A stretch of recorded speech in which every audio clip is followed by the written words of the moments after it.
time granularity in Hinduism to a day. Reference from Bhagavata Puranam, reproduced as it is without any modifications to give the true meaning from the Vedic scriptures.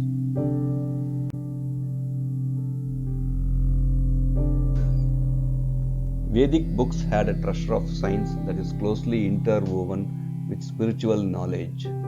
Vedic society had in-depth scientific knowledge. The rishis are those learned who are balanced in both science and spiritual path. It is very surprising to see that there are so many granularity within a day in the Vedic scriptures in Hinduism. A modern day clock has only seconds, minutes and hours in a day, whereas a Vedic timeline has way more than that. Bhagavata Puranam has a wealth of science in it. Book 3, Chapter 11 gives details of the subdivisions of the time.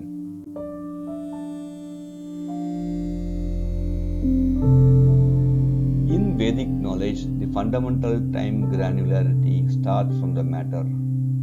Anu is defined as the indivisible particle. The same word Anu is used for the Hindi Sanskrit equivalent of atom. A Paramanu is a combination of 2 Anu. A Trisaranu is a combination of 3 Anu. The definition of timeline starts with this as the baseline. The time taken by the sunlight to pass through a Trisaranu is called as a Triti. This is the basic time granularity in the Vedic practice.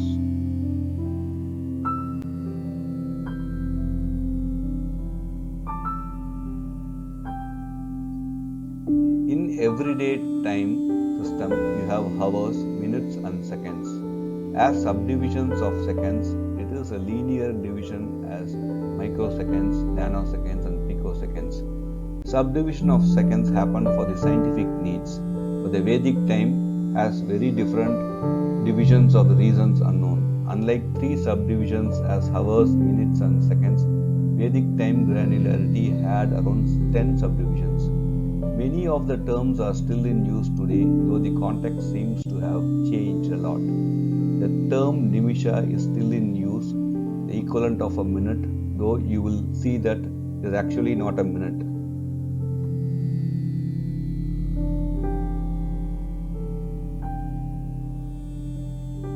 A kshanam is used as a moment. A nadika or naligai in Tamil is used in the Panchangam calculations very normally. In Vedic term, the day is actually the time between the sunrise and the sunset. The night is the time between the sunset and the sunrise. Unlike the modern day, we use the word day that includes both day and night. The duration of the day and night varies based on the time of the year. A Triti being the fundamental granularity of the time.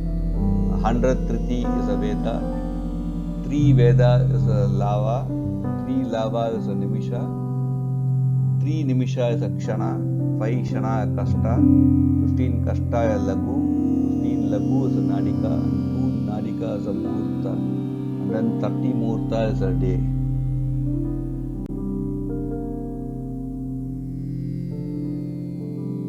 A day and night together consist of 30 muhurtams, which means one muhurtam is 0.8 hours, the term closest to 1 hour. A nadika is about 0.4 hours closest to 1 hour.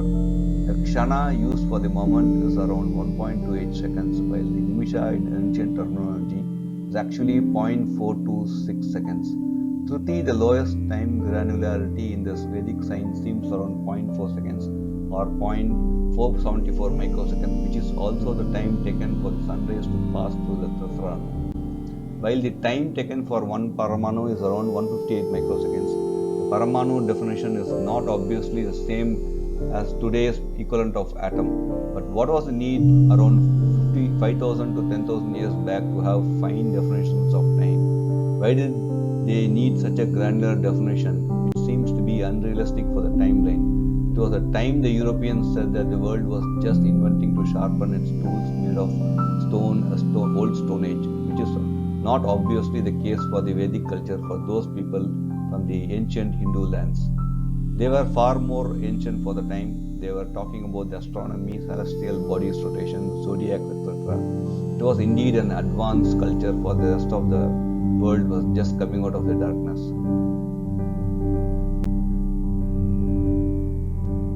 Comparison of the granularity. Thanks for watching the video. If you like this video, please hit the like button. Also, please subscribe.